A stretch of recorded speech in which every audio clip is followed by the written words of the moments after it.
नरेलागढ़ गांव में नेहा अपनी सास सुनीता के साथ रहती थी।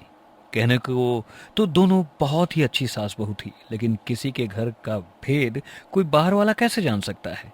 ऐसी कहानी कुछ इन दोनों की है। सुनीता के घर सुनीता की बहन कनिका आने वाली थी। यह देख सुनीता अपनी बहू नेहा से कहती है, अरे ओ बहू, कहाँ है कामचोर कहीं की। अपनी सास की आवाज सुनकर नेहा अंगड़ाई लेते हुए अपनी सासू माँ से कहती है, हाँ माँ जी, क्या हो गया बताइए। हे भगवान, सुबह के 10 बज रहे हैं लेकिन अभी तक तेरी आंख नहीं खुली। अरे ऐसे ही काम चोरी दिखाएगी तो घर का काम कैसे चलेगा? घर की सफाई कौन करेगा? हाँ हाँ सासू माँ, अगर मैं काम चोर हूँ तो आप ही काम कर लो ना। क्यों कहती हो काम करने के लिए, और क्यों रहती हो मेरे भरोसे? हाय राम, देखो तो कैसे मुंह चला रही है। अरे बहू, अपनी हद में रहे तो ज्यादा अच्छा होगा। हाँ, और सास सास की हद में रहे तो भी बहुत ज्यादा अच्छा होगा।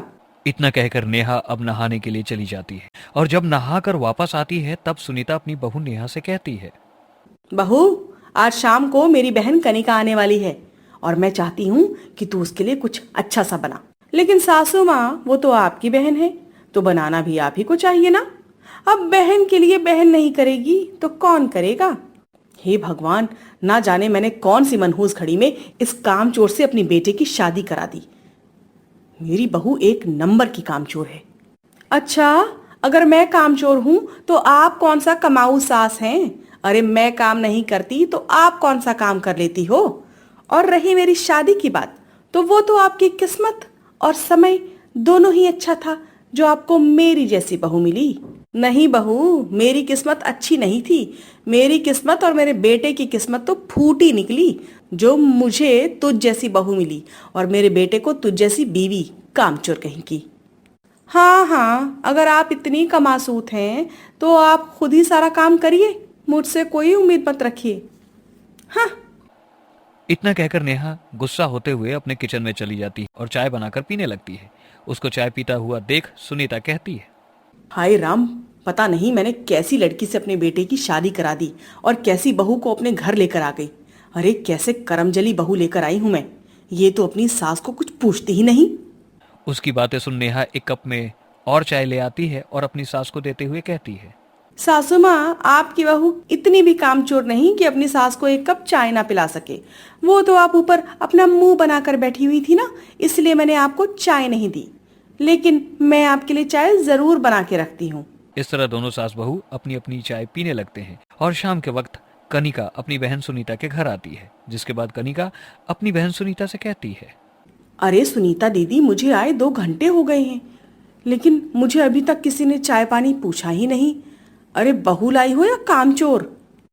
सुन कनिका, वो मेरी बहू है तो उसके बारे में ऐसा कुछ नहीं कह सकती, समझी? और रही चाय पानी की, तो ये घर तेरा भी है तो तू खुद क्यों नहीं बना लेती? अरे अपने घर में कोई आराम की जिंदगी जीता है क्या? दोनों बातें कर ही रही थी कि तभी नेहा उनकी बातें सुनते हुए आती है और अपनी मासी सास को जवाब देते हुए कहती है, मासी जी, मेरी सास कामचोर बहू तो नहीं लाई, लेकिन मैं इतना जरूर समझ गई हूँ कि आप बहुत कामचोर हैं, क्योंकि आपने तो मुझे पहले ही किचन में देख लिया था कि मैं काम कर रही हूँ, लेकिन फिर भी आपने मेरी सास से ये कहा कि मैं कामचोर बहू लाई हूँ। वाह मासी जी वाह। अरे हाँ, तो कौन सा गलत कह दिया? क्या तुम्हारे माँ बाप ने इतने संस्कार नहीं दिए कि अगर कोई बाहर से आता है तो उसको एक गिलास पानी पूछ लूं? नेहा उसकी बातों को इग्नोर करके आगे की तरफ चली जाती है। यह देखकर कनिका को बहुत ज्यादा गुस्सा आ जाता है और वो गुस्से में बौखलाते हुए अपनी बहन सुनीता से कहती है, सुनीता दीदी, मैं कह रही हूँ, अगर यही हाल रहा तो मैं सुबह तक यहाँ से चली जाऊंगी। अरे कनिका, क्यों भड़कती है तू? हाँ, तू ही तो मेरी अपनी बहन है। अगर तू उठकर एक गिलास पानी ले ही लेगी तो कौन सी बड़ी बात हो जाएगी। कनिका और कुछ नहीं बोलती और वहां से अपने कमरे में चली जाती है और कुछ ही समय बाद सभी लोग खाने के लिए बैठ जाते हैं, लेकिन कनिका नहीं आती। यह देख सुनीता अपनी बहू से बोलती है, अरे बहू, कनिका अभी तक आई नहीं लग रहा। उसके मुंह का तो गोलगप्पा अभी तक नहीं फूटा। मम्मी जी, आप चिंता मत कीजिए, मैं हूं ना, मैं मासी को अभी लेकर आती हूँ। इस तरह नेहा अपनी मासी सास के कमरे में जाती है और उसे माफी मांगकर उसको नीचे हॉल में सभी के साथ डाइनिंग टेबल पर ले आती है। जिसके बाद अब सभी लोग एक साथ मिलकर खाना खाने लगते हैं। लेकिन कनिका को अपनी बेइज्जती बर्दाश्त नहीं होती और इस तरह वह अगली सुबह अपने ससुराल 9-11 हो जाती है। ऐसे ही समय बीतता जाता है और ऐसे में नेहा की कमजोरी बढ़ती जाती है। लेकिन एक दिन सुनीता का पैर फिसल जाता है और वह सीढ़ियों से नीचे गिर जाती है। सुनीता को अब बहुत ज्यादा और गहरी चोट लग जाती है। यह देख नेहा को कुछ समझ नहीं आता, आखिर वह करे तो क्या करे। वह तुरंत अपनी सास को सोफे पर बैठा देती है।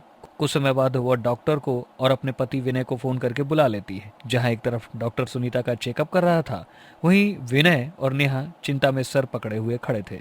कुछ ही समय बाद डॉक्टर बाहर आती हैं और नेहा से बोलती है, नेहा जी, आपकी सास के पैरों में प्लास्टर चढ़ गया है और इनको जितना आराम देंगी उतना ही बेहतर होगा, इसलिए इनको काम बिल्कुल मत करने दीजिए।